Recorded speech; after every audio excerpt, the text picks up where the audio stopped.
I'm a 23-year-old woman living with my family in my grandparents' rural home. My dad works far from home, and my mom loved having her parents nearby to help raise me. Tragically, my mom passed away from cancer 12 years ago. Dad had to continue his job, so I stayed with my grandparents. He always makes time for me when he's back. I miss my mom terribly, but life has been manageable overall. When Dad was home, he'd sleep in our old bedroom, or we'd take trips together. Unfortunately, my grandparents passed away in recent years. My mom was an only child. As am I, her life insurance went to Dad, who used it to renovate the house. My grandparents never charged Dad rent. Sorry if this is a bit jumbled. Anyway, I was the sole beneficiary in my grandmother's will, inheriting her money, the house, and my grandfather's truck. Dad began dating a few years after Mom's death. He never introduced anyone to me until recently. His new partner is young, attractive, and has 2 small children. Dad discussed it with me and asked if they could move in. Since the house has plenty of room, I agreed. It's been about 6 months and now she's expecting a baby. Dad proposed to her, and I'm genuinely happy for him. He's an amazing father, but he struggles with open communication. My soon-to-be stepmom has started pushing me to move out, saying they'll need my room for the baby. I suspect she wants her mother to move in to help. Dad never told her the house belongs to me, so when he was home last weekend, we had a serious conversation. The stepkids are staying in my grandparents' former room. I have my own space with a large closet and bathroom that Dad added, and he has another spacious room with a bathroom. She suggested I relocate to the city to complete my studies and offered her apartment at a discounted rent. I waited for Dad to clarify the situation, but he didn't, so I spoke up. I explained that I own the house and won't give up my room. I also pointed out that Dad has substantial savings and could buy them a home, especially if they sold her apartment for a down payment. Now she's upset with me for suggesting Dad dip into his retirement funds, and she refuses to sell her apartment, believing the market will rise and she'll gain equity. I made it clear they should find a new place before the baby arrives. Am I being unfair? Well, too bad. If you choose to be with a much younger woman, you should be ready to support your future kids and everything that comes with it, not just focus on saving for retirement. It feels like his partner assumed he was wealthier and older, expecting to benefit more. But that plan crumbled when she learned he doesn't own the house. It's bold of her to ask me to leave and then offer her apartment at a lower rate. No, you're not wrong here. Wow, your dad picked quite a partner. Even without knowing the house was yours, trying to push you out for her baby, likely without consulting your dad, is inconsiderate. It's also unreasonable to expect him to buy a house while refusing to sell her apartment to contribute. If he can't stand up to her about this, he's in for a rough ride. But that's his issue to handle. Your dad's an adult responsible for his decisions. You gave them options. She wanted a home without you, and now she can have it. Problem solved. They can compromise and find a suitable living arrangement. Your stepmom and dad are trying to edge you out of your own home, where you've generously let them and the kids stay rent-free. It might be wise to consult a lawyer soon. Evicting them legally could be trickier than you expect. In many places, people living in your home can gain tenant rights, even without paying rent. Story 2, I'm a 30-year-old woman with a young daughter named Lily. My brother James, 32, recently married Brittany, who's 26. I knew Brittany casually before they got together, but we weren't close. James and I, however, are very close. When James proposed to Brittany and they began planning their wedding, they emphasized that Lily and I would be included. They said Lily would be a flower girl and I'd be the maid of honor. But weeks before the wedding, Brittany approached me. She explained that her family was concerned about children at the ceremony, so they decided to make it adults only. However, Lily was still welcome at the reception. I responded, "Sure, it's your special day. I'll do whatever James wants." At the rehearsal, everything seemed fine until Brittany's 3 young nieces appeared as junior bridesmaids. I was confused and a bit annoyed, but let it go. Later, James pulled me aside and admitted Brittany was worried Lily might disrupt the ceremony, which is why they lied about it being child-free. I was hurt and upset that they assumed that about my daughter, but I stayed calm. I had already arranged for a friend to watch Lily during the ceremony, bringing her to the reception later. James validated my feelings and disagreed with excluding Lily. On the wedding day, while we were getting ready, Brittany asked why Lily wasn't there. I explained she was with a friend and would join us later. Brittany insisted on calling to bring Lily for photos, worried people would notice her absence. and it would look bad on her. I told her she could call, but my friend knew the plan and wouldn't bring Lily until I said so. Brittany called James, hoping he'd convince me, but he supported the arrangement and saw no issue. She then asked what to say if people noticed Lily wasn't in the photos. I suggested she explain that Lily was excluded due to concerns about tantrums. That upset her, and she called me a name, accusing me of being overly sensitive. The rest of the wedding was awkward, with other unrelated drama in the bridal party. James shared the wedding photos in our family group chat, and now extended family members are asking why Lily isn't in them. I explained what happened, and while my mom supports me, my aunts and uncles think I overreacted. Am I at fault here? What a mess, but I don't think I am. Why should your daughter be in photos if she wasn't invited?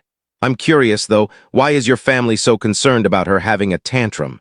Does this happen often? No, tantrums aren't common for her, it's not typical behavior. Initially, I was just a bridesmaid, but some drama led Brittany to make me maid of honor.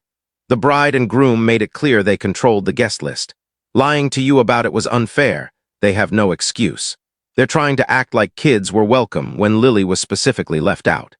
It's their big day, and that deserves respect, but it doesn't justify using your daughter for photos or misleading family about her invitation. Exactly, Brittany got what she wanted. Lily wasn't at the ceremony but attended the reception. Sometimes you have to be careful what you wish for. The photos tell the truth. When people ask, make sure to mention how Brittany lied about the wedding being child-free.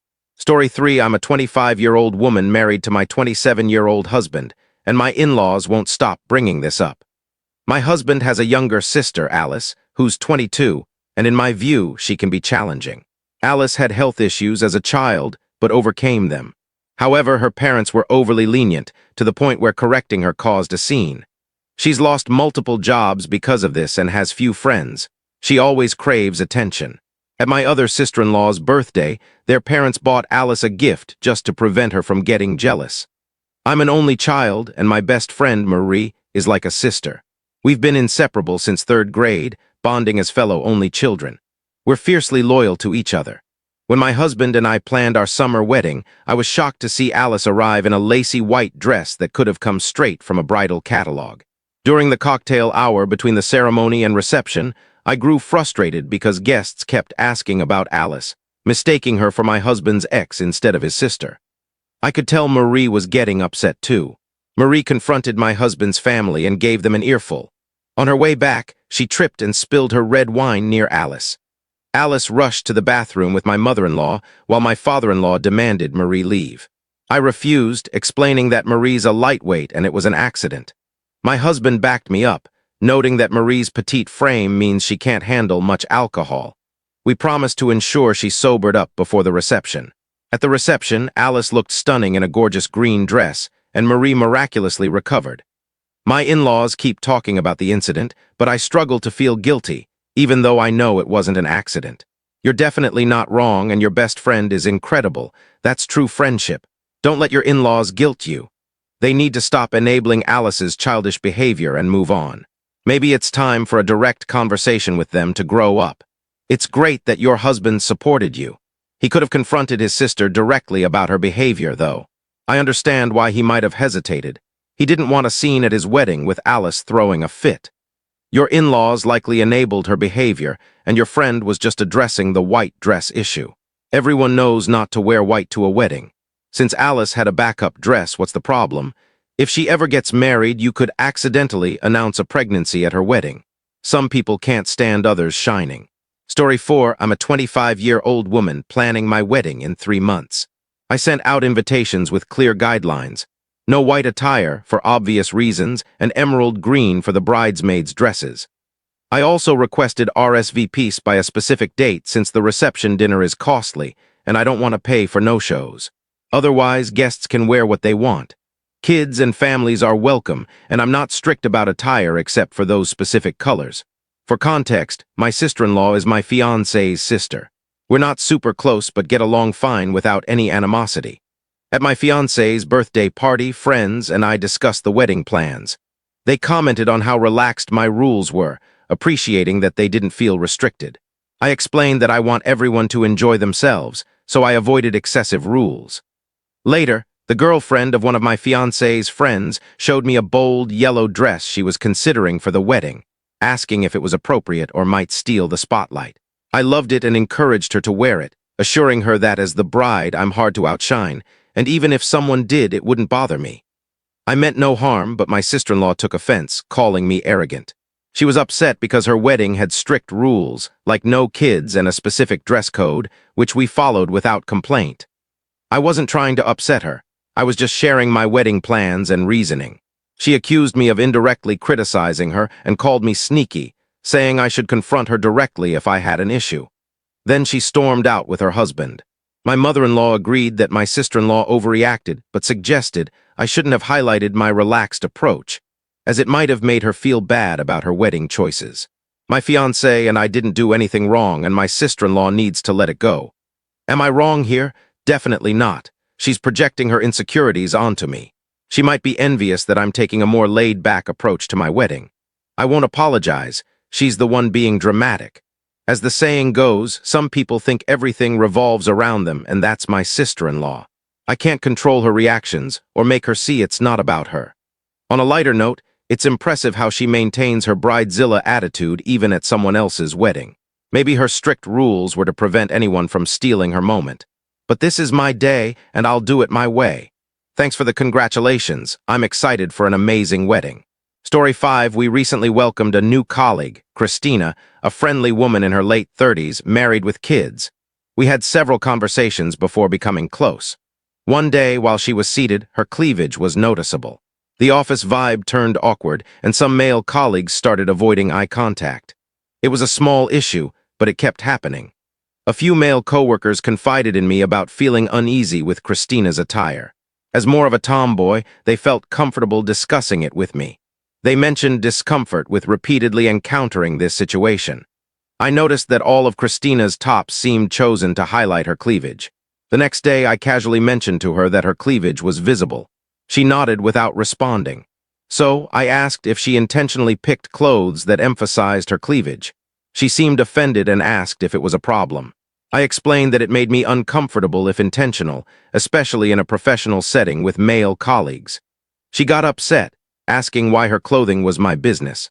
I clarified that she's free to wear what she wants, but some colleagues felt uneasy about the exposure.